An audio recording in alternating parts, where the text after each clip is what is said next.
жаратылып өскөн кооздугуна чеге жок аймак. Тоң жергесиндеги Төрткөл айылында киндик каным тамган.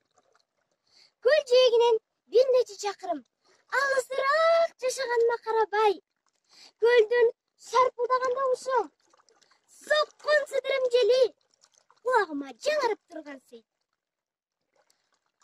Балким, бул менин көлдүн эки кыз экенимди туюндуруп тургандыр.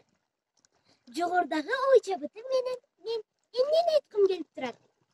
Жайдын аттабында учкан куштай көлүмө жетип барып, чөмүлүп жээктеги кумдан сепил жасап, черем жасалганда көлүмдүн ыйыктыгына, сулуулугуна миң мертебе рахмат айтып келемин. Атың жакшы ысык көл, ата бабаң сыйлаган, айланасы жашыл тор, сулуулукту жыйнаган. Жогордагы ырсаптары да көлүмдүн керемет дүйнөсүн чагылдырып турган сейт. Бул ыйык зат тууралуу сөз айта берсем, түгөнбөсө керек. Кыскасын айтканда, мен көлдө төрөлүп, өсүп, толкунум менен тең жарышып, ойноп чоңоюп келатканыма өтө ыраазымын. Жана ар бир эс алуучуну жергиликтүү элди көлгө аяр мамиле кылып, таза сактайлы демекчимин.